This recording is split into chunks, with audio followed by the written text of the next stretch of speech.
Ayo.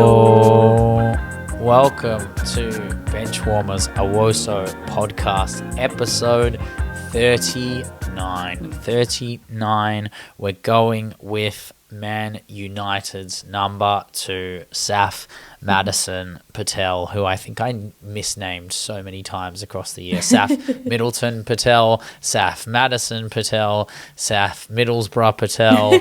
I get her name so many times. I get it wrong so many times. I actually think it is Middleton Patel, so I think I got it wrong then as well. But shout out to the Welsh keeper. Had some good moments this season in Tullis Joyce's absence. I mean, I don't know who was in goal for United during their admirable, actually supremely non-admirable World Sevens defeat in the final. It was her, actually. It was her. It was her in goal. It was goal. So, I mean, it's only poetic that we talk about it. I mean, everyone else is talking about it. Meanwhile, my team was busy winning a double. Couldn't be United, am I right? But we were in a FA Cup final. We're going to start in England.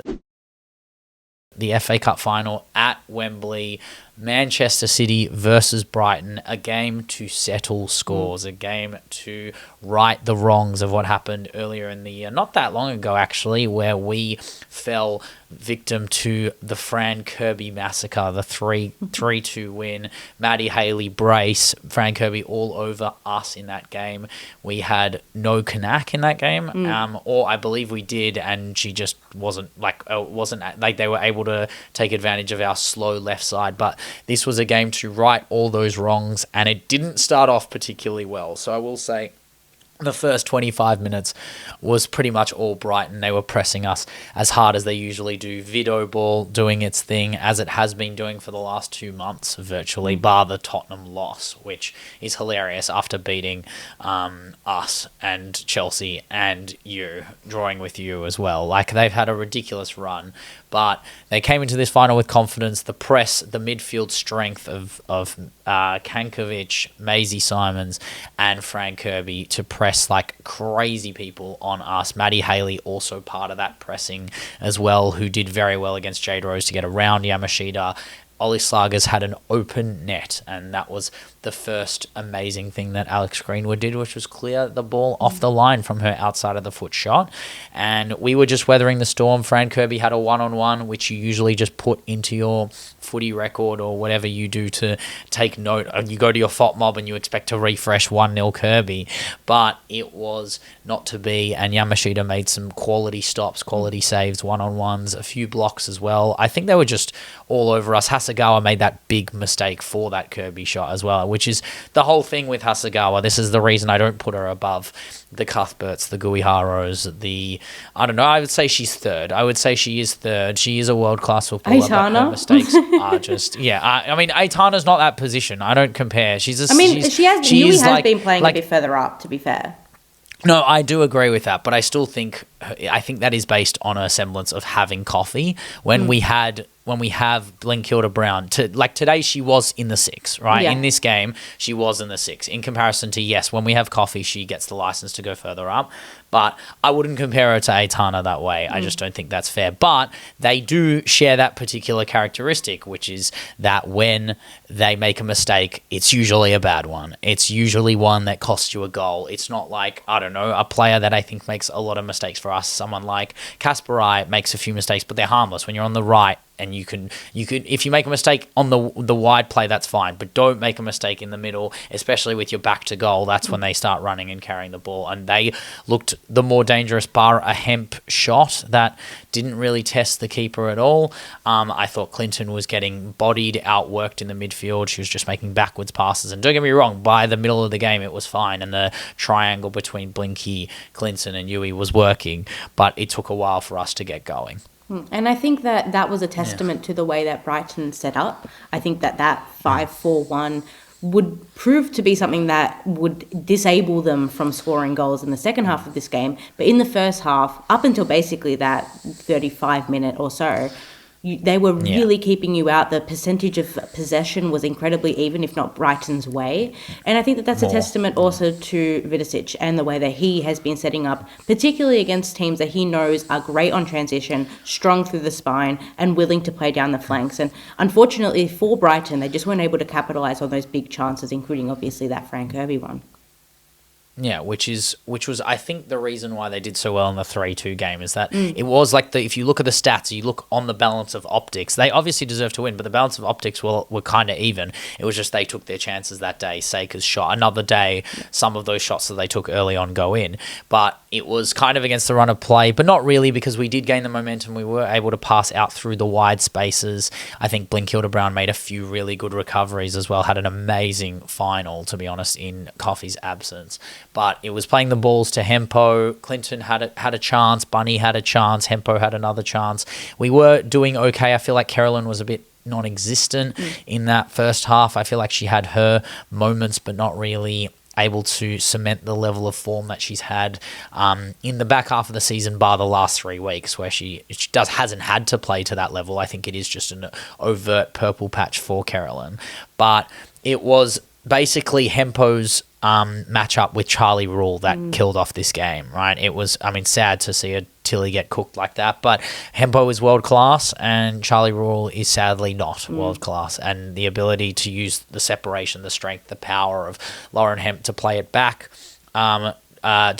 to Alex Greenwood. Alex Greenwood plays that amazing ball. It's close to Ndosia, but not close enough that it's too easy for her to recover. And Bunny leaps through the air, flies through the air, heads it into the back of the net. It is a ridiculous header, ridiculous goal, and also mirrors what happened in the game against us, where Yamashita got bodied, got Lil Broed by Maddie Haley for that third goal of theirs. It was basically virtually identical in so many ways, and it was a bit of karmic justice for us getting Bunny on the sheet in a way that's the confidence. And as soon as that goal went in, I kind of thought there was a semblance of comfort in our ability to trust our wings to make the chances, make the plays, a trust for our fullbacks to invert and make some space through the inside channels, that channel 2, which we love to use so much, especially for Kasparai and Greenwood.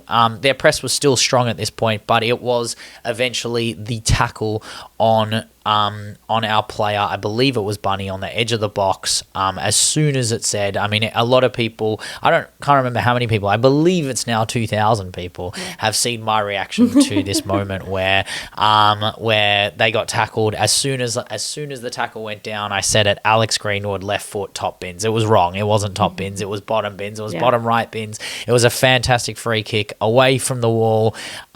It was, that was the game. That was 100% the game. That was Alex Greenwood's final right there. 1 goal, 1 assist in the first half. 45 plus 6, by the way. We set up late for that free kick, but that's just an absolute killer for Vidosic. And we came out and did virtually the exact same thing. The press just, when you're 2 goals down versus 1 goal down, there is just a belief difference, especially at Wembley, the big day, the big occasion. We're going for the double.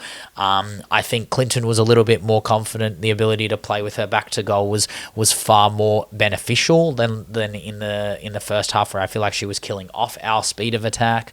There was some beautiful passing patterns and chains on the left side of this pitch. And then Viv Miedema comes on. Viv came on and it was like she never left, honestly. The moment of her coming on is amazing, and then what she did in the game was even more amazing. Just the ability to come back like she hasn't missed a step at all. I understand Clinton, a lot of City fans weren't too happy with that starting lineup, seeing Clinton in there. Your fans are never happy with a starting lineup. No, I agree. I think they have this notion, a lot of fans have this notion, and I see it from Arsenal fans too, that if you just don't start certain players that aren't good enough to start, that they're just going to leave because they don't have game time. And to those fans out there that think that like Kyra's going to leave or Mary's going to leave, the question I have to that statement is where are they going to leave that you think they're going to get 90 minutes of game time that is beneficial for them? The reality is Yeah, exactly. They want them home. That's the reality. But I am very happy for Mary to take it light. She did everything she needed to do in the semi-final. She doesn't need to be on from the start of this game. Risk her. She's still coming back from injury. She only came back. It's only been 10 months. It's only been 10 and a half, 11 months. Like, it takes a while to get back to full match fitness from an ACL injury. And I'm very happy for her to come in later and impact the scoreboard or impact the ability to control the center parts of the field without the immense press that Clinton can do or Viv can do. But Viv came on like a headless chicken. She was unbelievable. The amount of energy, the amount of press, the amount of control she had. I guess it wasn't a headless chicken. It was just a headed chicken that was just bobbing around, heading the ball for goal. Unbelievable. But the third goal was just brilliance from Bunny, brilliance from Hempo, utilising that second channel. Yeah, I hate to pick on Charlie Rule, but just they didn't give her any support in this game to be able to keep Hempo or Bunny out of that side. And then Bunny plays it across. Viv, you think, is going to touch it, take it and score, and she leaves it for Fagino, who came on for Carolyn and did the business within 7 minutes of coming on. It deflected off the player, but it still goes in.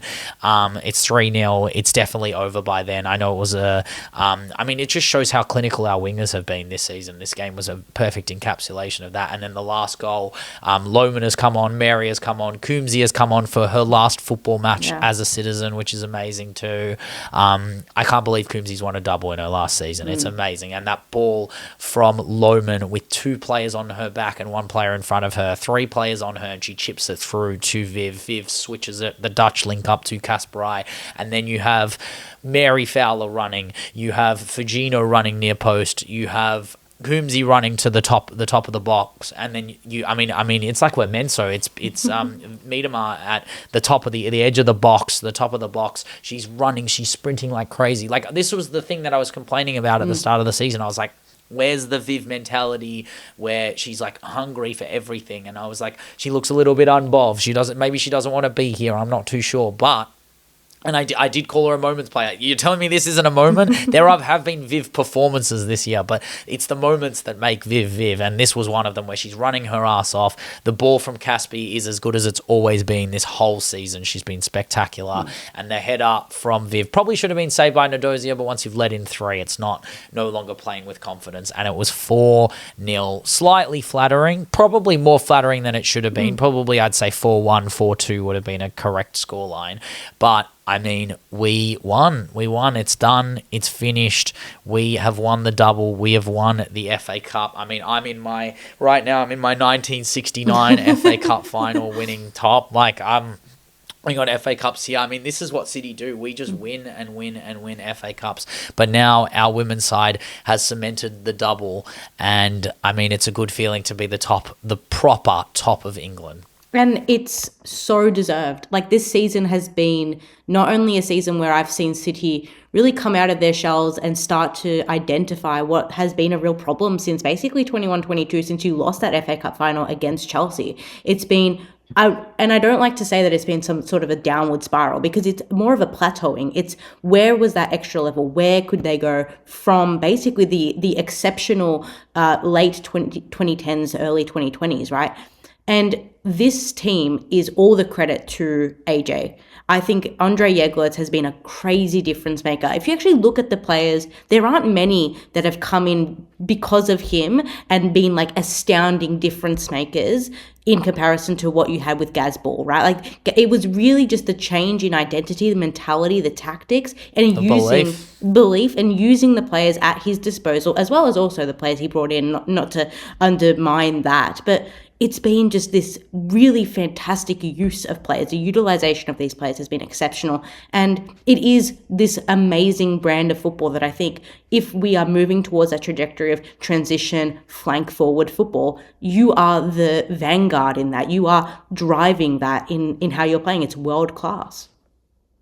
Yeah, and what I like about this season is that it's not the end. So, like, if we won this and we were in Champions League and we got knocked out, it would be like okay, next year we have to do the same and then do better in another competition. But this season is a caveat, right? We didn't have Europe. This is a wake-up call of us being, this season couldn't have gone better, basically. Basically a 9.5 out of 10. Next season, if we did this exact season, it's actually probably an 8 out of 10 or an 8.5 out of 10. It'd be amazing to retain. We haven't ever retained the title. That would be amazing. I'm not saying that. But if we get dumped out of the UCL in the group stages, then it doesn't really matter what we do domestically. The whole point is that this was a propelling project. This isn't just a one season wonder. We have to try and retain. We have to rationalize which cups we want to go for. And the idea is that the European Cup is probably the one we want to go for. And I would say if we finish below Chelsea, wherever Chelsea finish in the Champions League, we should be one step ahead of them. If wherever Arsenal finish in the Champions League, we should try and be one step ahead of them. We don't have to win it. I'm not sitting here saying we're anywhere near Lyon, we're anywhere near Barcelona, or where I think we could beat Bayern, but that's my bias. I think genuinely in a one-off game at the Etihad, I think we could beat Lyon. Because I think that you could beat Lyon. I think Lyon is a bit different just because, again, I mean, yes, we just watched the worst of Lyon, but I'm talking pedigree, one-off game. Fine, maybe we could beat them at the Etihad, but I mean, we saw what Chelsea did to us in the back half of last season with the Champions League, where we were 2-0 up. I just expect Lyon to do the exact same thing. I don't think we could beat anyone at the Etihad. We beat Barcelona at the Etihad last year. That was probably the best moment of my entire life, bar that free kick from Greenwood that just happened, or Benchwarmers scoring the goal. I think they're probably the two most iconic moments of this season. I would say Kanak's header and Bunny's goal from Kanak's header in the Manchester derby. Yeah, that's. I mean, which one? No, I was thinking the one that secured you the league. That one. Yeah. Oh, the header against Liverpool. Yeah. And then her shoulder just gives up. That was pretty iconic moment, to be fair. But look, this is the thing with AJ, is that AJ knows that it doesn't matter if you're a bench player, it doesn't matter if you're starting, you have made an impact to this team. Every player, no matter how little minutes they got, they were involved in the process of this season. Kiara Keating was in that final. She was in the semi-final saving us against Chelsea. Mary Fowler came back late, scores the goal in the semi-final. Sid Lohman, her tackles. Coombsy, her moments early on in domestic cups. This is what it's about. This is what the project is about. We can't feel bad for, Grace Clinton's playing worse than she was at United and she was a talisman. It's a different level. She's got 2 trophies that she never would have won at United if she was there. I would call that a win. And yes, Jess Park could have been here, probably would have been involved in that process, but you have to rationalize your choices and your picks, and you can call Clinton a failure all you want. She has 2 more trophies in the cabinet, and the only way she can go is up. I don't think she can have a worse season for us now that she's joined, now that all the air of what she was supposed to be at United has disappeared and eviscerated. The whole not aura, but the mystique of Clinton playing in blue needs to end, right? Clinton should be looking at Alex Greenwood as what she can be in a sky blue top. And I understand she's got ridiculous competition in that midfield, whether it be Blinky, Coffee, Yui, or Viv, but we deem you good enough, Mary as well. We deem you good enough to play for us. If you weren't, we'd be looking to ship you on. But there's a reason why you're staying, and then we have more to add and more to come back. So I think Pryor will come back and take some minutes in the Champions League over Greenwood and Kanak and Jade Rose, because Jade Rose played every bloody minute of every game. It was absurd. But we also have Lazelle, who can take the pressure off Caspi and Bene, and Bene can even play further forward if she really wants to. And then Fuji went in and out of the team this year. I think it's amazing to know that basically everyone played their part in making us a double. And I mean, for that moment, everyone knows what happens when iconic moments happen in the City season. I get on my pen and I start writing some bangers. But today we've got a 2012 classic. I mean, we had to go back to 2012 because that's when City men's won their first league title in how many bloody years? A ridiculous amount of years. The Aguero moment. This is the Kanako moment. Or it doesn't really matter. We are now double makers because of AJ Jeglertz, or should I call him AJ Mers? But we will get into the mix very quickly in 3, 2, 1. Double maker, yeah, that's my goat, AJ. Oh, beat Brighton 4-0, we smashed them in Wembley. And you gotta know, Bonnie and Viv so good, I am so glad. Whoa, we won the double with AJ and it's mad. Whoa, Greenwood magic and Ayoba smash. Coombsy and the whole gang, yeah, you did that. double makers. That's amazing. my 2012 bangers. I mean, better. how old were you when that? Yeah, they are getting better. I mean, how old were you when that song came out? Like 7 2 years old. 7 years old. Hey, you do remember it though. You do. Yeah, I remember do. It, Yeah, though. of course. I love. Yeah, it was such a stupid earworm. Like, yeah, but I mean, we are all aboard the AJ Mers train. To be honest, the surprise of what happened this season. I mean, it's not really a surprise. He's worked with the best of the best. He's worked with Martha. He's worked with Umeå IK, arguably the most successful Swedish club in the women's game all time. She's worked with some ridiculous footballers from all sides, and I think this was coming. It wasn't like it was a decision that was questioned. Everyone was like, who are we going to get? Who is the next player? Who was the next manager in line? And we didn't know necessarily where we wanted to go with it. We didn't know what was the best plan with it. There was all these links to Cushing, and everyone was thinking we're going to regress, and going back to managers is always a complicated situation. But to come from the Danish national side into our team after he did Umeå, he did Lino Coppings. It's been an interesting run, and he just got the job. I don't know the expectations for the season weren't to win the league. They just weren't, and he's exceeded everything. He came from a Danish team that completely underperformed in the Euros, right? Like, this was a coach that was, as you said, untested in the WSL, and I think a lot of people were underestimating or even just completely writing off AJ, and I think that he has proven everybody wrong and deserves probably all the accolades that you can get for a manager in their first season. Yeah, I mean, that's why he's getting all my songs. AJME and AJ Tracy. He's like Tony Gustafsson's like Mario, it's like Tony G's his Wario. Yeah, Tony G is the Wario. I mean, it's the two Swedish managers, one you love and one you hate. It's okay.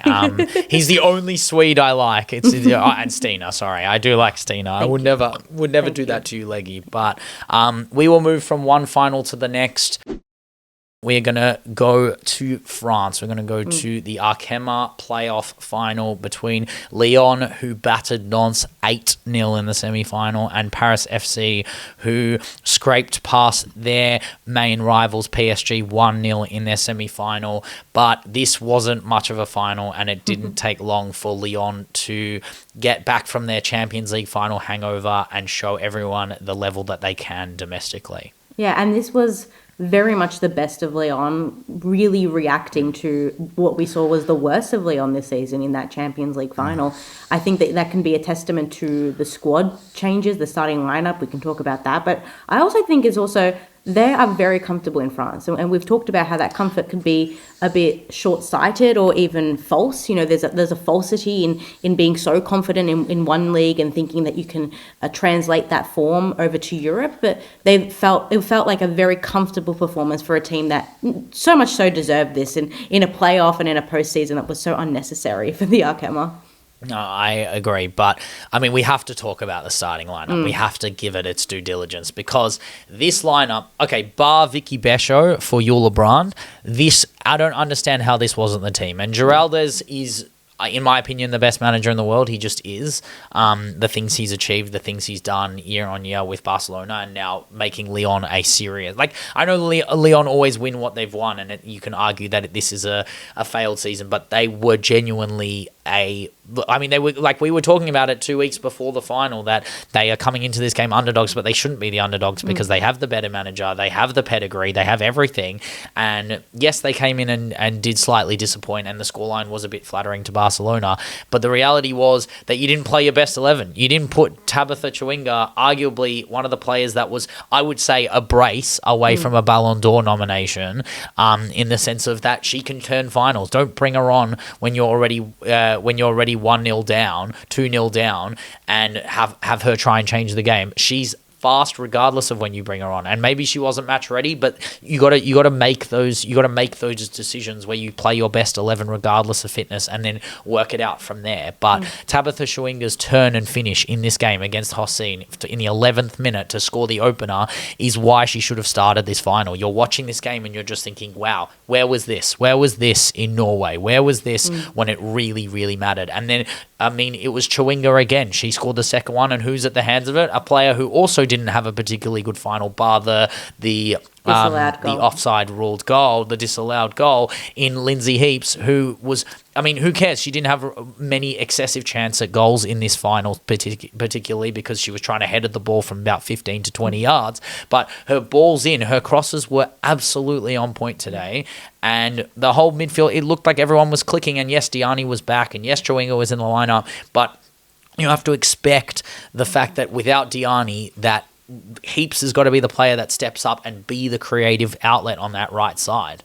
And Heaps will be missed. And I think that that's one of the things that we forget, not only as neutrals, but I think, I mean, I'm not to speak for Lyon fans, but it will be a very interesting midfield and a very interesting way forward once you lose one of the most consequential players in that midfield. She creates, she defends, she completely takes out players when they are at their prime and at their most dangerous, but she also is herself one of the most dangerous players on the park. Her versatility, specifically aerially, is something that is unmatched in the women's game currently in the top leagues. And I find that if you take Lindsay Heaps out, which they are doing, she is leaving, there will be a Lindsay Heaps black hole. And it's a black hole because she creates so much that it directly impacts the players around her.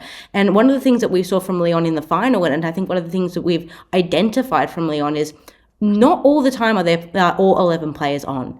And you need the best of your 11 players to drag some of those who are slacking behind. I'm thinking of Eula Brand throughout the season. You know, if it weren't for Lindsay Heaps, Eula Brand wouldn't have as much service. Renard as well. Like, we're looking at players who are in themselves fantastic, and we saw it in this game, but how are they going to do moving forward when those players start dropping off, those leaders start leaving, and we have these, you know, chasm or this sort of space in between, you know, what is and what was. You said it very well. You can say it even more brief. You can just say her last name is well named. She does heaps. She is that player that can do it all. And I mean, we've spoken about this before off camera, but like this like pseudo Beatles Abbey Road-esque like spine of Lyon, where it starts with Endler into Renard, into Heaps, into Arda, that this little four, this quadrant is now an average age of about 33, 34. There will be a time where all four Beatles are dead. Shout out Ringo. But Renard has only got so many years left. Endler has two keepers behind her in Micah and Belhaj that are ready to go. Arda has Marie Antoinette Katoto behind her, who, I mean, if you asked me last year who the best striker in the world was, I would say she's top 3, no question about it.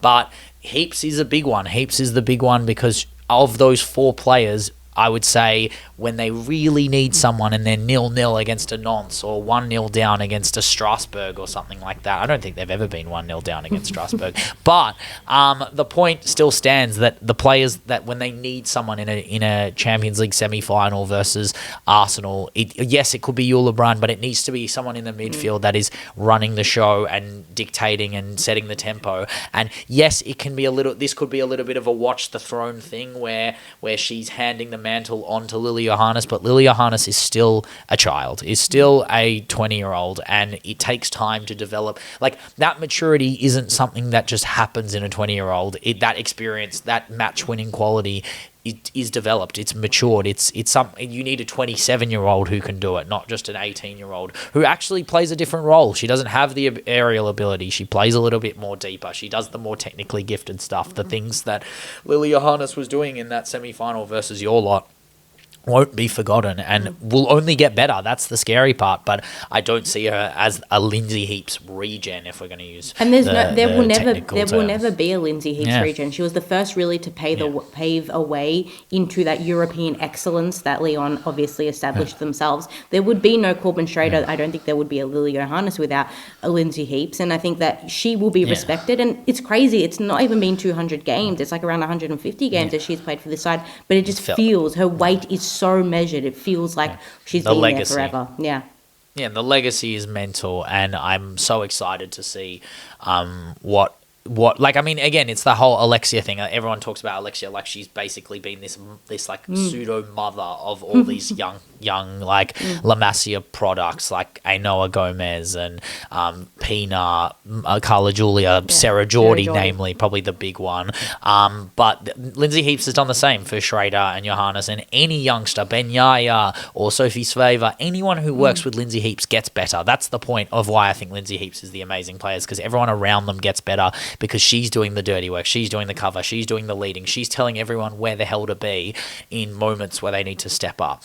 And I mean, look, there is a player that benefits greatly from her in her midfield luxury, but I wouldn't call her a luxury player because I think, I mean, if it weren't for the game in Norway, I really think she'd have a Ballon d'Or shout with how she played today again in another final. Melky Dumornay, a hat-trick that started off after the 2 goals from Chawinga. I mean, that third goal, I mean, not her third goal, but the third goal of the game where Dumornay absolutely rifles that ball, took on 2 players, and then just, it's not a rifle, it's just a placement outside of the foot, opens up her feet, Thierry Henry, like top right corner, nearly posted in, basically postage stamp. It's just so easy. It's the way she just aimed exactly where she wanted to go from about 26, 27 yards. And the reality is that this isn't actually a surprising goal because she did it against United in the Champions League. She did it against your lot in the Champions League last year and still did it against you lot this year as well. Like, she has so many qualities. She can do heaps. She can't do what Lindsay Heaps does, but she can seriously do anything ahead of the ball, crossing, dribbling, finishing, low drivens, hard strikes, open up the foot, finesses, and both feet as well. She can really contort her body with her physicality to get into positions. Even her aerial ability is completely underrated for someone of her size and stature. But the first goal was very good. The second goal she scored, the 4th goal of the game, was basically all Vicky Besho, the skilling on Lou Boggett. Lou Boggett had a bit of a stinker this game. She was getting outworked pretty much all game. But it was Besho's ball across to Ndongala. I mean, it did fall to Ndongala, but she was caught ball watching, and Dumornay just runs from behind her at her back shoulder. Couldn't see her, gets in front of her and gets the goal for 4-0. And then the 5th was, I believe, her hat-trick, and it was a ball from Eula Brand off some amazing pressing work. They just gave Paris FC no space. It's actually ridiculous. It looked like Lyon were playing Mario Kart 150cc and Paris FC were playing, 50cc, mirrored as well. They were just every topsy-turvy backwards. Everything was wrong. But that Eula Brand press was great. The cross was good. Chavas, who usually is better than this as well, just mistimed her direction of trying to claim the cross, and it fell to Dumornay at the back post for a 5-0 win in a playoff final. And I think people might argue, why aren't you talking about Paris FC? And to that I say, because they didn't do much in this game. Like, this was it was a completely on performance. I wish I could talk about Mateo and how she was dictating that, upper half. She had one chance. She had one chance, and it was the softest shot. And it was like 2 shots by the end of the game. Like, this was a really poor Paris FC performance. But I mean, to flip it, we have the biggest win for Lyon ever in these playoffs, which has been introduced semi-recently in 2023. They've obviously completed the domestic treble, 19th championship in France. The big questions now are what, obviously post-season, which players are they going to bring in to just strengthen this side. The quadruple is something that most clubs can only dream of and are never going to achieve. But for Lyon, it's an active and actually quite realistic. It's a goal. It's the goal, yeah. And who is going to kind of forward that? Who is going to be the player who dictates how they're going to win that, if they're going to win that? Will it be Ada? This was her first season without 1 goal a game or 1 assist a game. She's so terrible. Oh my God, incredible. I mean, this player, she's absolutely cooked. Like, she's washed. Done for. She's washed. She's 0.8 a game. She's trash. How dare you? And you know what? It's funny because like I like to snoop on like Lyon Reddit pages because I think that they're their own worst critics. And it's funny to see that there is an active kind of hesitancy towards Katoto, which obviously we talked about being the natural successor to Ada. But then there's obviously that nostalgia and that longing for prime Ada that is never just going to come back. And I think Barcelona have that with Alexia as well. But it'll be very interesting to see who they bring in. It's just every nostalgia TikTok I've ever seen. It's just like, baby, I'm back. I mean, it's just like you just can't. She's 36. It's only going to get worse, and you're just going to watch. Like, you can keep her on the bench, but also, I mean, we've spoken about this before, where she should go.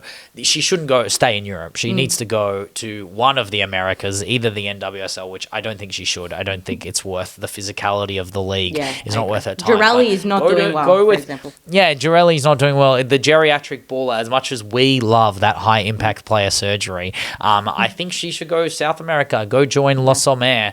I think that would be a very fun, that would be a bit of a nostalgia moment to watch La Sommer and Arda play together for one more season. I think that would be amazing. But I understand why they're hesitant to Katoto, but I also think Katoto has been shifted in out of the team, and she is such a confidence form player. We all saw it for PSG. Once she gets lift off, there is no stopping her, and she is a genuinely scary striker when she's on. The things she can do for France as well, she can pull other players into their game. I genuinely think that there was that season with Diani is the reason why Diani got the move, is the reason why, like, she is the target man. She is the traditional 9 in that sense. I think she's more traditional than most in that way, where she doesn't really need the ball at her feet or want the ball at her feet. She arrives at the attacks, and it will take time to develop that chemistry. And yes, it should have happened this year, but give them another preseason. I think Katoto will be the answer. But we could be looking at a youngster coming through. I don't think they need a mature striker. I think Katoto is old enough and mature enough. I just think they need someone in behind Katoto to be the learner, the up and coming. And yes, they have Claudinha at Washington Spirit. Whether it's a shuffle or not, we can discuss that later in the podcast. But I think that it needs to be someone like, I honestly think it should be someone like Schroeder. Maybe it is Schroeder, and deciding that a player that is got this much hype and this much energy, having a Swedish striker in behind Katoto that can, and have the correct hierarchy of Katoto being the number one, you are the number one, but Schroeder, you are going to be the number one if you play to the level that we believe you can. And I mean, this is maybe this is a bit harsh, but if we're going to bring in a player that is quite young and you want them to be a world-class striker, then putting them in the WSL ringer role is not going to encourage them, because it is going to be incredibly difficult. It's humbling. It's humbling as hell. Playing in France, yes, okay, it's gotten much more equal. There's much more competition, but it does actually allow you to become a 20-goal a season striker if you want to be. And I think Schroeder will probably be. I don't watch her regularly, but I would presume at a young age, if she's moving to we watched the final though. Yeah, we watched that final. But if you're a young player and you want to be a world-class player, a confidence boost and confidence moments will get you there. And I think playing at somewhere like Lyon versus somewhere like Chelsea, you're going to get more of those opportunities. When Lyon are in the business end of the season, they're playing Champions League and the other competitions in semi-finals. Schroeder could be winning Champions League group stage games early on in the year, but she could be winning Coup de Feminine semi-finals on her own. She could be winning league games and be the top. She could easily be the top scorer of the ARKEMA while Katoto is winning them the Champions League. That's the point. And we've seen what Katoto can do. They got PSG to places, unspoken heights, unknown pleasures for PSG, in my opinion. I think that was how good Katoto and Diani were together. Trust that duo to be the duo that they're supposed to be, because there is a serious, what we talk about Lyon as if it's kind of impossible for any of them to win the Ballon d'Or because there is no standout player there. But there is a real shout. I talk about Dumornay, saying Dumornay has every right to get it this year and to be the first, let alone be the first Haitian player to win it, but be the first player to win it for Lyon since Arda, and not be a 9. That's way more impressive in my opinion. But Diani next year, if playing with Katoto week in, week out, both of them have the capacity to finish top 5 in the way that they've played together before. And I think that's the thing with Lyon, is that this season is great. and it was good. But the only way to go is there's opportunities for the players who have stepped up this season to step up another level. So Lindsay Heaps goes. This is a chance for Lily Johannes and Schrader to show their worth and their power and their style. Ada Hegerberg is slowly deteriorating her ability. This is a chance for Katoto to get to the heights that we know she can. And Diani gets better. Besho gets better. Salma Basho keeps playing at her level, because honestly, if Salma Basho plays any better, I'm going to have to give her a Ben Dior. It's actually unfair how good she is. But that's all I really have for Lyon before Kang gets angry at us for overusing and overutilizing her respective signings so that they don't come off as secret. But we're going to move to the final round of the Liga F. We're going to vamos to Spain. We're going to start with Barcelona versus CFF. No, not 12-1 this time, but 4-0. I think is 4-0 worse than 12-1? Or I think 12-1 is like, at least you got one. No, you're crazy if you think that 12-1 is better than you are crazy. Okay, 12-4. Is 12-4 better than 4-0? You conceded 12 goals, Ben. But you've conceded 12 goals to the greatest football side that's ever lived, in my opinion. I don't even think Barcelona has conceded 12 goals this season. No, they have not. Exactly. They've conceded 9. Yes, 4-0. And who was at the... I mean, they had an average age of about 18, 19 years old in their back line, Barcelona. I genuinely think you were older, Leggy. I think you were older than everyone in that back line, which should make you feel embarrassed. Yeah, but that's because I am older than everyone in the Barcelona team.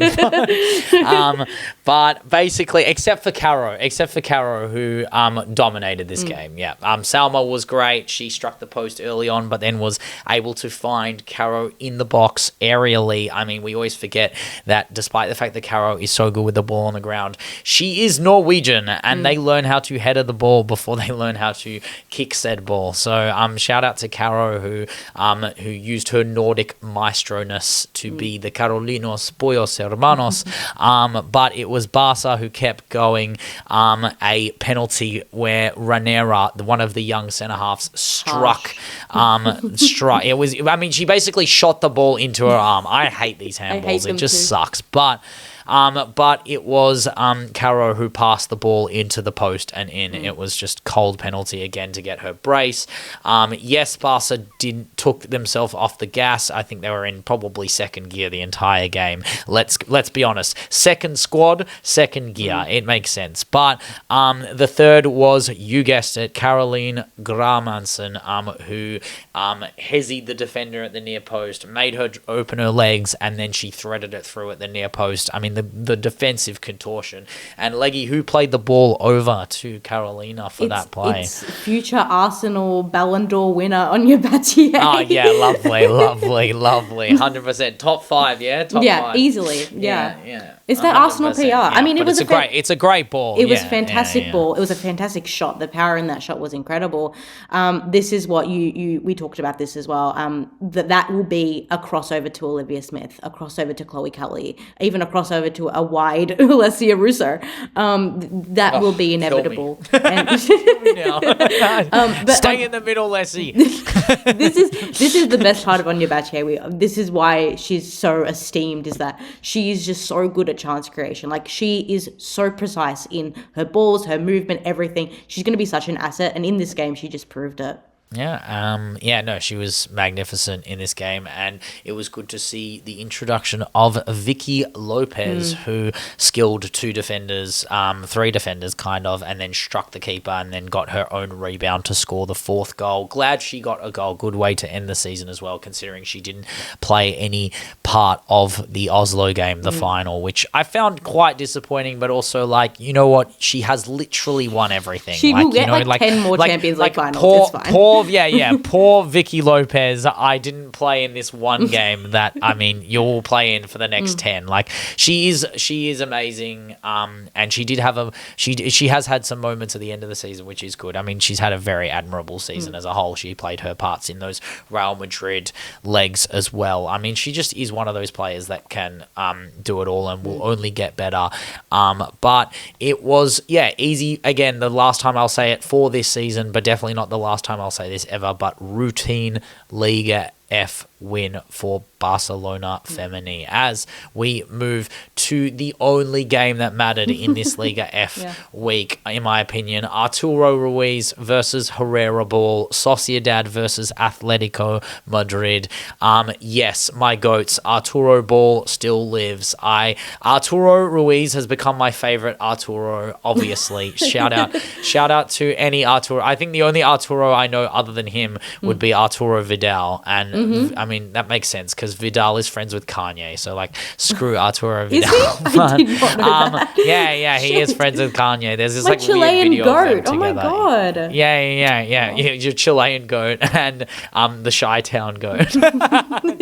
What the weirdest link up of all time. Crazy. But, look, do yourself a favor, anyone out there, any fellow benchwarmers, just watch the little highlights package of this game, because the first moment of this game is so iconic. I defy you to know which way either team is going, because basically what happens is Atleti are getting cooked, because they always are in the start of games. Sociedad using their wide play through speed. They cross this ball over. I think it's Ramirez who crosses this ball, and Loren is there, and you just think, oh, she's going to like bomb it out. She's going to do it. She kicks it into her own post, and then it bounces off the post. It falls to she is the substitute striker, but she was starting today for the 6th time this year in Mirari Uria. Uria hits the other post. So I was thinking to myself, who's actually attacking and who's defending here? Because I don't understand what's going on and why Loren did that. Like, what was going on in the brain department at all? But it was all Sociedad after Atleti did what Atleti usually do, which is get 2 pretty clear-cut chances and butcher them both. And no, I know what you're all thinking. It wasn't Jensen this time. It definitely wasn't. It was Gio. It was Leggy's Arsenal goat. Gio, one-on-one, getting saved by Arula. And then Luani, who was starting this game, did this acrobatic kick from the rebound, and who was saving it on the line with a hurried move. It was Paula Fernandez. I mean, you kind of knew after this that they weren't going to score when the player of the season's making blocks on the line. It was very Alex Greenwood-esque. But it was Ramirez, who's had an amazing second half of the season, plays this ball across to Pardo at the 16-yard line, deep but in the middle of the box, and then she lashes it left foot. Did not see this coming. Roof of the net. It's an absolute beautiful strike. But this is what happens when a team is out of form like Atleti. You just do, like, you do cop amazing goals, and that's what happens. Is like the other teams just feel the confidence that you don't have, and then they try and build off that lack of confidence to take on shots that they usually don't, and then they build their own confidence. And it was a magnificent goal. Fiamma has this moment where she's probably 18 yards, 19 yards out. She drags the shot wide, and it feels like nothing, but it is probably the most iconic moment of the week, because all you can hear in the stream, in the DAZN stream, is Fiamma screaming, puta madre. It was unbelievable. It was so good. It's iconic for anyone who hasn't seen that. I mean, again, watch the highlights package of this game specifically. If you're going to watch any highlights package, the best 3 minutes of your entire life, and watch it with headphones because you won't hear it otherwise. But it was the super subs that kill off this game. Cecilia Marcos, not really a super sub. She's just a starter who was being rested. And then Nerea, my goat, Ezeguirre. Yes, that's both of her middle names, my and goat. But she combined with Marcos for the sealer. This ball over the top from her is fantastic. Medina keeps them offside, because that is the signature move of Atleti ball defending, is just being a bit lackluster and lazy. But Marcos catches it, runs the ball in, and then she slots it past Gallardo.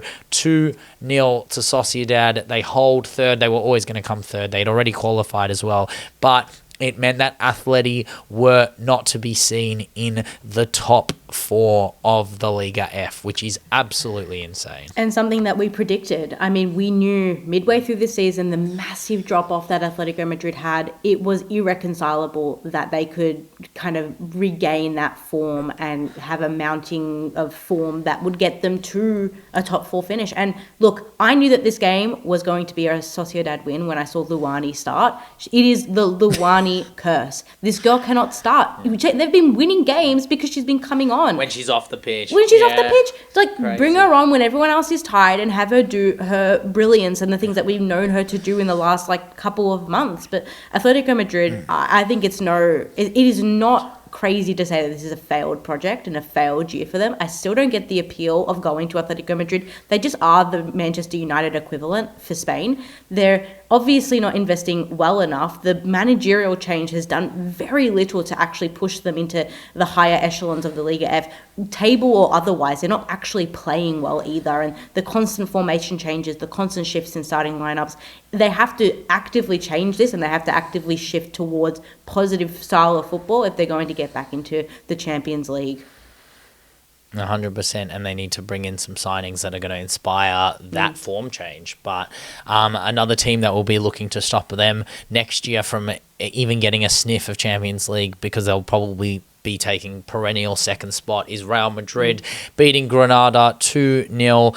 I don't know, I'd call this an uninspiring 2-0 win, mainly because I would say the best player on the pitch was probably Granada's goalkeeper. I think she was fantastic. Some of the saves she was making, namely that one against Ateneo, I believe it was. I think that absolute perler of a strike went top right corner.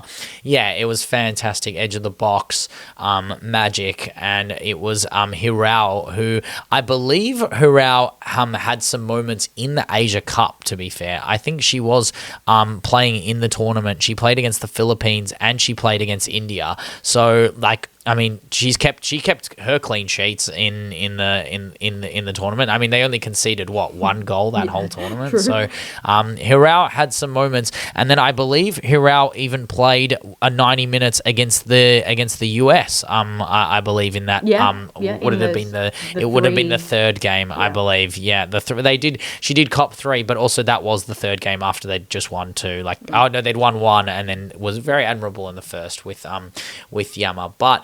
I think that Giraldez made some good saves. Sadly, the ones she didn't save, which is horrendous shots. The Ateneo one that just bobbled over through her hands was a bit disappointing. And then the wheel one is a deflection. It's a good strike from her from distance, but it was just easy. The usual suspects do their business. But again, I don't know. This is what Real Madrid do. They're very good against sides that you expect them to beat, but they leave a lot to be desired. And you do think to yourself that... without Caroline, what is this team? Or without Caicedo, what is this team? Or without Ateneo, who's going to do the business? And as long as you have that trinity, like, you think they're running the game well, but obviously that may not be the case next year.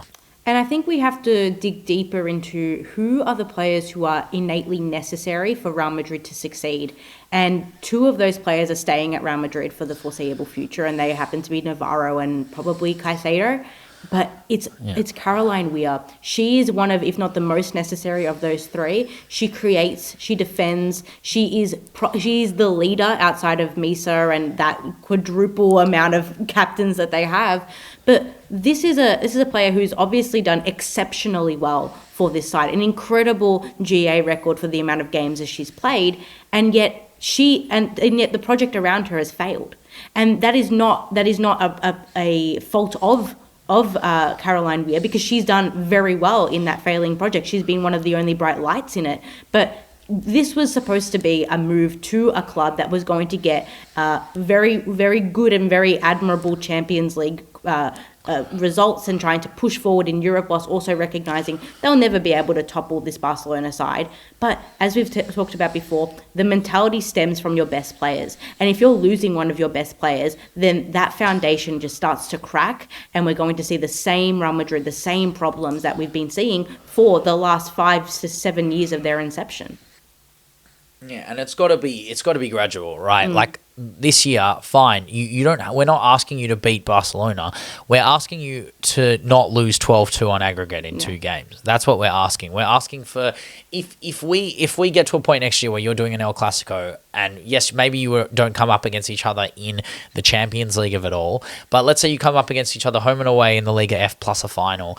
If you have a total aggregate of 12-2 again, then there's no progression. You don't incentivize any sort of greatness. If it's 5-2 or 5-3, then we can start talking about Real Madrid being like an outlet of like, okay, yes, you're not good enough, but you clearly have worked on the defensive now. So you've clearly worked on the ability to score against them, because now it looks haphazard. It looks like you're a team that just gets walked over by this monopole that is Barcelona, when the reality is that there are teams like Sociedad who have beaten them. There are teams like Barcelona, like Barcelona that don't get beaten in respective years, and they do go invincible. But this Barcelona team was gettable. This Barcelona team did get a tough game from Arsenal last year. They did get a tough game from Sociedad this year. They did have what's it called? The semi-final against Bayern Munich, where they were on the back foot in the end of that game and they were trying to survive. There were moments of vulnerability. You just didn't provide any of them, and you're their biggest rival in Spain. So you need to be making sure that Sociedad is further away from you, and you did a great job in the games against Sociedad to make sure that they understood that. But the games against Barcelona, I think Sociedad can hold their head up way higher than you in terms of how they approach those games, and I understand El Clasico means a lot more different, but it also should mean more to you, and it means that your players have to step up more. Well, this might be, and I understand Lyon is, they themselves are a fantastic side. This might be the most one-sided duopoly in European football because of just how far behind Real Madrid are. At least PSG have gotten to Champions League finals where they've been able to go toe-to-toe with Lyon. At least they've been tight games and interesting moments, and all that culture around who's going where, what's going to happen.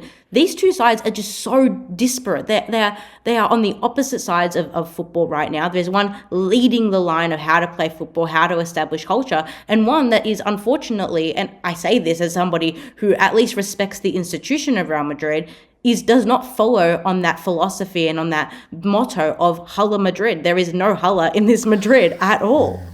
Yeah, it's holla goodbye. Yeah. It's holla goodbye. And you know what? Maybe if Riquelme,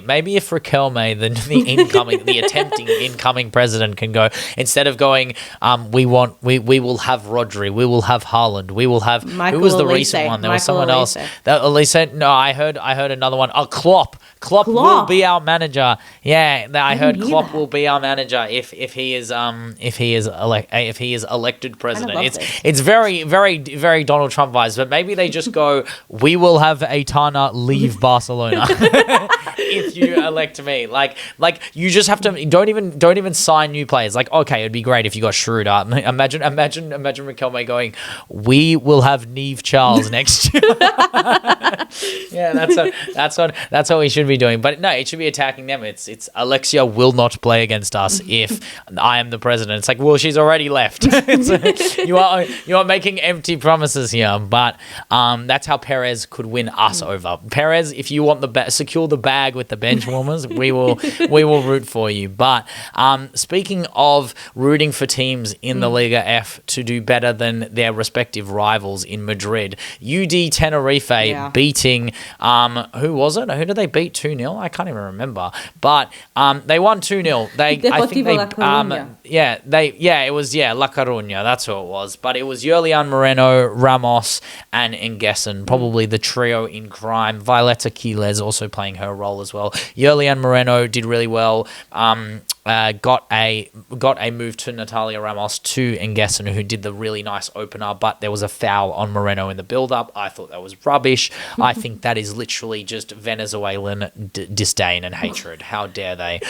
It was a beautiful challenge, and I hate that they treat South Americans differently in VAR. I swear they treat Argentinians like every tackle is a red, and it's ridiculous. But speaking of Argentinians, Gramaglia, she ends up with a goal after her disallowed goal. I mean, that's not her fault though. Zaremba got a ball from got a ball from Gramaglia that ended up being out of play, but Gramaglia got the sealer after she got held up. She got held up at the edge of the box when she was trying to end up at the front post. The defender holds her. She goes to the ground. Very Argentinian method there to win that penalty with VAR. But her penalty was absolutely delicious. Top left corner, smashed it in. But that 2-0 puts them a game ahead of Atleti Madrid at the end of the season. I mean, UDT, are they here to stay? Are they here to be a top 5 mainstay? Who really knows, to be honest? I think they're good enough to go on top of Atleti again, but is there a pull to go to Tenerife? Do they have any clout to be able to say, we've come fourth, we're not that far away from UWCL, Sociedad have more games next year, they're going to be worried about Champions League, can we make a push for Europe? I think so. And I think if we look around the grounds, if we look to Italy, if we look to France, even if we look outwards of that to the Swedish teams and the Dutch teams, there is pull, because I think that with the introduction of something like the Europa League that we've talked about, but also recognizing that more investment that goes into women's football, the more opportunities that an individual player has to stand out in these teams that usually are dominated by that typical nationality. So there are a lot of Spanish players in UDT and Sociedad. If you come from overseas, you are known as the English player who's playing in Spain, the French player who's playing in Spain, etc. And I think that with UDT, they've obviously exploited on the fact that Atletico Madrid have not had a good season. But I think that, as we mentioned before with Real Madrid, they are easily gettable. I mean, Real Madrid, UDT, and Sociedad have all lost the same amount of games, which was 4. It was basically draws that differentiated the sides. They're not that far apart. And I think if you're UDT, you're going out to the players that probably need minutes or want a confidence boost and going, we are like pretty massive in Liga F right now, and we can take down teams and make you the big star of a top 3 team in Spain. Yeah, and Natalia Ramos needs a partner in crime. It's not their attack; their defense isn't the problem. They have a very good defensive record in Spain. It's a matter of finding a partner for Ramos, because Ramos, when she gets doubled up on, they really don't have many outlets to score the same ways. And their flanks are decent, but they're not as good as Sociedad's. And I think that's the problem, is that if you were doing a combined 11 with a Sociedad, with an Atletico Madrid, it would be very close. And I think that's what we have to be looking at as we go into the next season. But that is all we have for the Liga F. I've had an absolute ball with the Liga F this season. We've been Vamosing all season, and it's been absolutely spectacular, despite Barcelona's inevitabilities. Sociedad providing me absolutely everything. I mean, next season I will just have to get a Sociedad kit. That's just the goal with Champions League as well.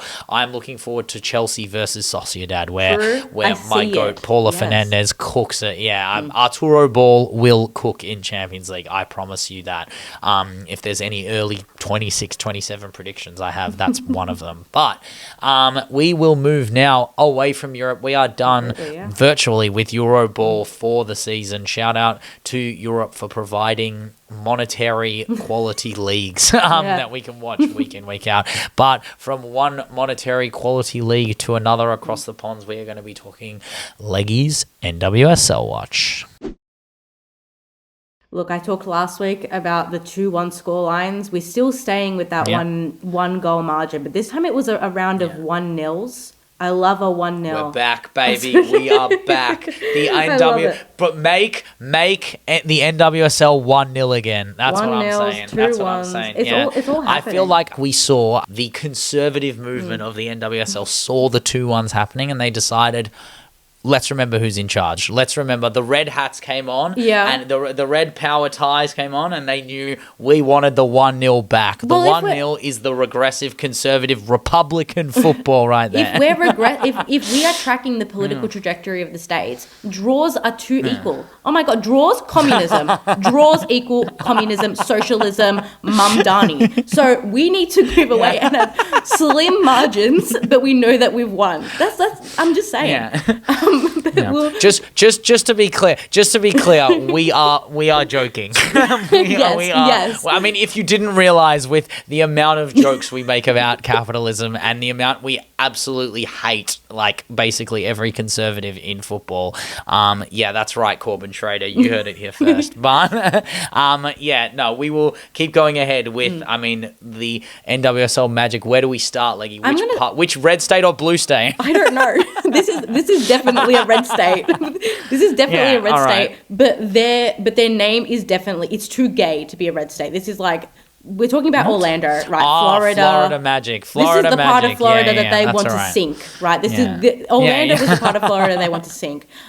This was one of the only games that had more than a 2-goal margin. This ended up 3-1, and it was all with the help of Barbara Banda. She was absolutely exceptional in this game. Scored her 3rd brace of the season, and obviously securing that Golden Boot first place with 11 goals. And she hasn't even played as much as the others in those Golden Boot 11 in 11 or something. I think was she's crazy. got one a game, basically. And this game started off crazy. It was first 4 minutes goal, then like 3 minutes later another goal, and it was tied. And I was like, BFC, what the hell is happening right now? No, this is I can't believe we've started with a BFC game. That's the crazy stuff. Because this was actually a genuinely entertaining game until it wasn't. And it became a very, very predictable game because basically it was tied up in the 51st minute when Banda got her 2nd goal, an amazing goal. And then Corey Dyke's 3rd goal finished it off like 4 minutes later. It was very easy for Orlando. This does put them finally in those final spots. Where are they sitting? They're sitting? They're in 8th. They're in 8th.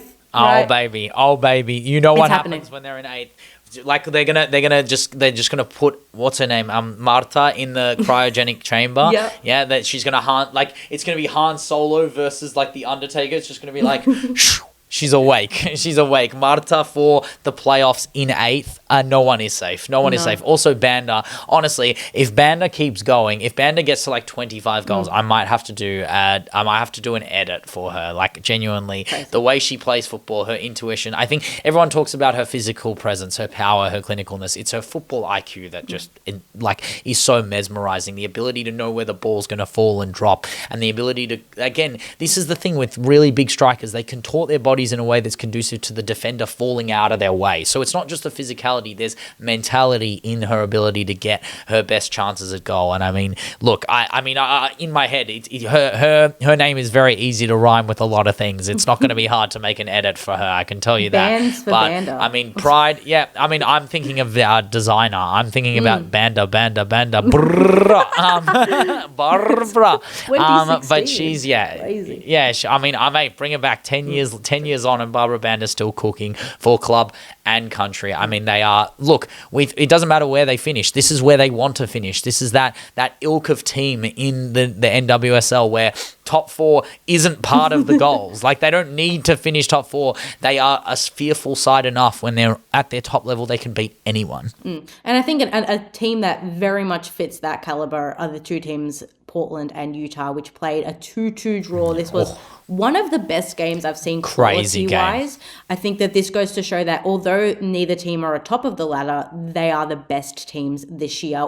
Portland kind of reclaiming that spot. We know Portland as kind of a mainstay in the NWSL hierarchy, but Utah, I mean, what an exceptional season. We can talk for ages about Utah, but obviously your GOAT, Olivia Moultrie, opened up the scoring, her 5th goal of the season. Incredible. The chosen one. She's the true chosen one. She is the true chosen one. And then like a minute before halftime, Palacios, who we've also talked about as just like an absolute standout striker, not only in the NWSL but for Utah. She's salty. As well. She's salty that Club America won everything. She has to win. Exactly. She has to win in the NWSL. She's taken it personally, and being a part of Team Tanaka, you know, like you're not gonna not get service. Tanaka's it's right now in my head. It's Tanaka, Temwa, and Barbara Banda for Player of the Season. I think that's the top 3 right now. And Tanaka's that was a mental game. Yeah, Tanaka's got her 4th assist, and she gave that assist to Chloe Lacasse. Everyone knows my love for Chloe Lacasse for her Canadian 4th goal of the season. Yeah, and then look, I thought that this game was done and dusted, not because of just how strong Utah are in defense, but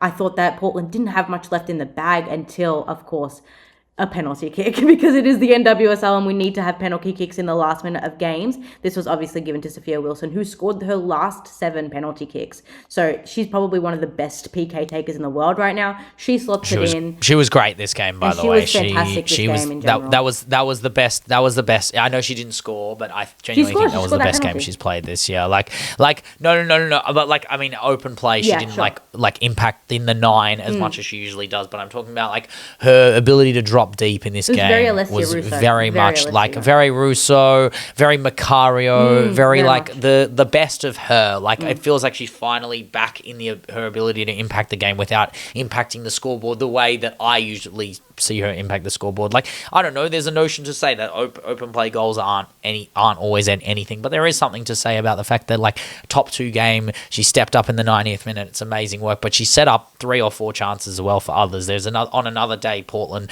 do nick this game and do it, but it did feel very, I don't know, it felt very Chelsea-Arsenal this game. It was very much like two teams who know that they're going to be involved in finals. The intensity, maybe not the expansiveness and the freedom that the wide players had wasn't very finals playoffs like, but the energy in the game and the quality of players on the pitch was very much NWSL playoff moment. And I think that lends itself to who's playing on the park. I mean, we have exceptional players, but Utah, I think one of the things that's most underrated and something I've not heard talked about that much is the versatility in the diaspora in their club. I mean, we have on that left-hand side of itself, it's Rabano, who's in the left wing, and then it's a Spanish midfielder ahead of her, and Lacasse, who's basically just like the most Portuguese-Canadian player I've ever seen.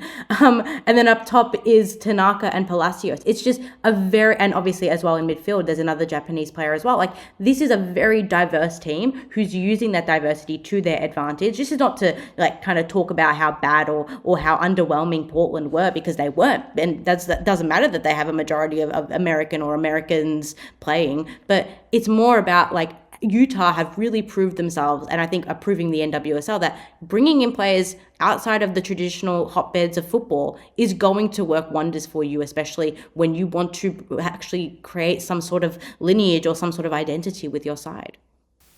And their manager's Belgian. Exactly. Their manager is also part of that diversity as well. I mean, he was the former OH Leuven manager. Now look where Leuven have set up. So look, this is the thing that this is something I also rate about managers and players. I think, I don't know, players less so. It's a harder thing to do, but with managers, giving your team the platform to set up post you exiting, because managing, you don't really have much of a springboard. You don't really have much of a capacity to make sure that the next person does as good as you or better than you. But Leuven have gone on to do fantastic things and were very impressive in the last 2 seasons to eventually get their spot in the Champions League this year, which I think that they did an admirable job. But this Jimmy Conrates will be talked about. I mean, he's on his way to a manager of the season if they keep going like this. Exactly, I agree. And someone who I think shouldn't get manager of the season despite his team being first on the ladder is, of course, Jonas Eidevall and San Diego Wave. Bro, don't diss my goat. Don't diss our former goat. We were talking about Wario and Mario with Jeglertz and Gustafsson. This is the Waluigi of the Swedish managers. This is as good as it gets. I would love if he came on the field and he was just like Eidevall. Amazing. But like, he's so entertaining. Like his animations, but also they're playing well. They're playing interestingly well. I mean, I think that a 2-0 win against Chicago was expected. It's not, exceptional. Yeah. But look, I can't believe we're talking about the Chicago again. Every week.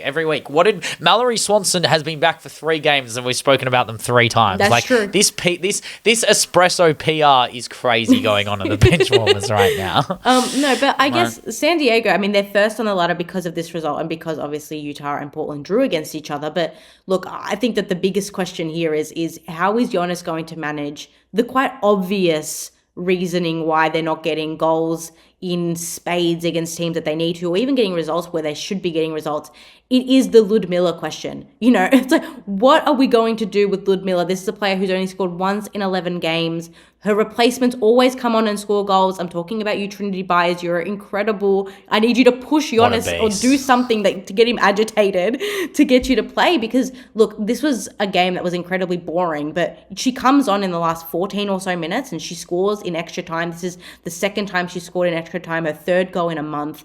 I am really in awe of how Jonas is overlooking her for a player, yes, who's been brought in by your signing and obviously is supposed to make a mark on this side, but I think that the biggest question about San Diego is how are they going to keep up when it's such a tight league up top with goal difference? I mean, they are slacking behind someone like Utah who's +8 to their +6. I think that bringing on or even having or embedding someone in your starting lineup who's going to score you goals is the best and the most the best opportunity that you can have to retain that number one spot. I mean, it's very natural and it's very simple. I mean, Wave will always be in and around the top four. That's just where they are. They're not an Orlando or Gotham or Courage where they desire to be the underdog. They will always be top four. But Ludmilla came this year. Like, Ludmilla is a ex-Chicago Stars player, has come in this year to be the difference. And obviously, Jonas Edeval has become victim to Bayer's guilt and Bayer's remorse. And because Trinity Byers is the player that should be playing, despite the fact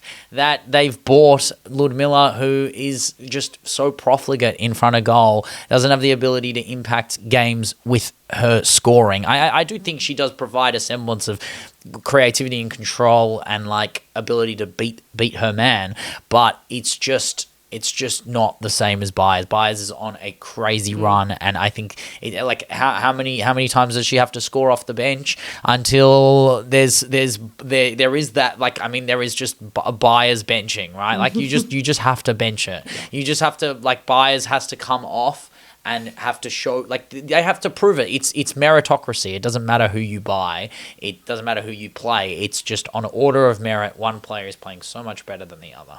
And I think that this is something that we've seen with the NWSL, players moving from bottom league sides or teams that aren't successful. And I'll talk about KC Courage now, Kansas City Current, and talk about Ali Sentinel, because that was a player who moved from a bottom team side to go to KC, and she hasn't had the same impact. But I mean, at least it's an environment it doesn't matter. It's an environment that is conducive. But I mean, look, they don't need her. That's the thing, because they are wait till the playoffs. Till the playoffs True. When Ali Sentinel starts tearing up the league. But why tear up the league when you have the best player in it, in my opinion, doing the absolute business week in, week out? When I tell you that the difference between the record that KC Current have right now and where they are on the ladder is so mind-boggling to me. They are 6th, which is pretty mediocre for a 23 straight regular season game record, a new league record, and then adding to that, they've won 10 consecutive games at home this season. I mean, at this point, we have to question what is happening away, because that's where they're dropping points. They had not a great start of the season. They were outside of the top 8 for quite a while until they've kind of driven that form back up the ladder. A bit like Gotham, really. I mean, they start very slow, a bit like Orlando. They start very slow and then they just kick on. But it is all due to Temwa Chawinga scoring her 7th goal of the season, the game winner for the Current. She's now 2nd in the Golden Boot. I mean, she is just incredible. You can talk about how much you like Temwa, or like it's Tabitha. Yeah, it's Tabitha is my favorite Chawinga, but Temwa is the best player in the league, which just shows how good I think both of them are. Incredible. It's Temwaka Waka. It's this time for America, really, but she is seriously, like, no one is safe. No one is safe. There is that you can make your whole game plan around stopping Chawinga, and Sentinel will do the thing, and then you take your eyes off Chawinga for 1 minute, she gets on your back shoulder and game over. Like, the things she can do is effortless, endless, and limitless. I'm so excited for the playoffs, because this is to right wrongs. This is the injury crisis. This is to make sure that they aren't the perennial chokers. Like, they need to do it again. This is it. This is the like, I don't know, this could be 3 in a row this would be her third player of the season if she wins it. Like, there's a reason why she's virtually unanimous in the understanding of how good she is in this respective league, and it's because she's night and day above the rest. In typical leggy NWSL watch fashion, I am going to end on the biggest mid-off game of the round. That was Angel City versus NC Courage. Your AC Milan GOAT, Evelyn EJ, was incredible this game. I mean, she scored her first NWSL goal. I mean, this is... I'm astounded at Well, Angel City. her third, but yeah, this was her first 90 start, of the season, and to do it against the richest club in the world is fantastic. And ultimately, to have Matsukubo behind you, to have Koyama behind you, I mean, we were talking about the ability of courage to stay in and amongst the best, and being in seventh. Oh, they're getting a bit too high on the table, but but no, this is where they want to be. This is exactly where they want to be, especially with EJ now back in form. They can definitely do the business. It's still, as I said, it boggles me what is happening with Angel City. They are the richest club in the world, and yet they have some of the most mid players I've ever seen, just non-starters in terms of game changing, in terms of actually trying to change and adapt. In terms of what we're playing, a side that's playing a 4-3-3, and we hand up with a 5-4-1. I don't understand what's going on behind the scenes. I don't understand what's happening with the playing group. I just don't think that. I think that big players leaving and not really creating a foundation of very big game changes is probably the reason why they haven't been able to mount a solid campaign, a start to finish campaign, in the way that Gotham and San Diego, who are also newer teams in the league, have been able to do. It sucks, because you think, oh, okay, so money isn't everything. And you realize that, all this money that's being poured in. Yeah, all this money that's being poured in is going to sides that are not capitalizing on their obvious financial and monetary precedent. And I think that just goes to show how Angel City in and of itself, I mean, it's a fantastic institution, they are like a fantastic place to be and great to play. Great stadium, great vibes, great everything. Yeah, but it's obviously 100%. not working for them on the pitch. And I also think their pitch isn't conducive to their play style. The five at the back will work in a wider pitch. It should, but it means that your back three gets exposed. I mean, that goal that they copped from, it was the second goal, I believe, that Matsukubo scored, is because their defense was all over the gap. That three at the back just wasn't holding their line very well. They got caught at the back post with the wingers. Giselle Thompson's a good player. Riley Tinen is a better player than what she's playing this season. I think a player like Priska Chilufya, who had a lot of hype around her at the end of last season, at the start of this season, basically, has come in, and she was supposed to be like some semblance of like a Banda, like forthcoming regen, and hasn't really delivered on her abilities per se just yet, but it will happen eventually. Those players, the money doesn't buy everything, but eventually the players who are bought do click. It's just a matter of, you have to be ruthless. If you're the richest club in the world, you have to be ruthless. You have to realize that there is a pecking order, and there is players who, no one is safe. It doesn't matter how good Giselle Thompson is compared to the next one. If she's not playing good enough, you have to make those decisions as a manager. You have to make those decisions as an owner to recognize in the points where you can bring someone in, you have to.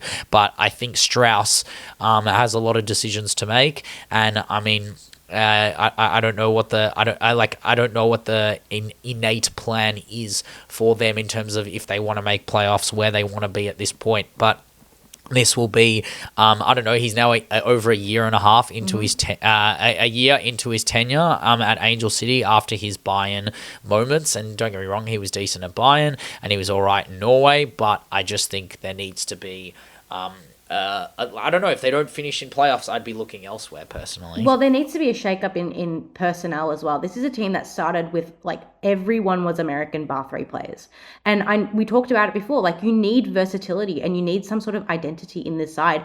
And if you're just going to play sameness, same long balls, same everything, especially without Jons Dottir, who is one of the best players that in your side not playing at the moment, that is going to have an impact on your playing style and on your team. And unfortunately, NC Courage has that versatility and has that diversity, and they were able to get what was a mid off. They were able to get the less of the mid. They were able to win, basically. Be less mid, and everything will come, and everything will come for you. Spirit doing their thing, but who cares? They lost the final still. They stink anyway. But that is all we have for the NWSL Watch, and that is all we have for part one of the podcast.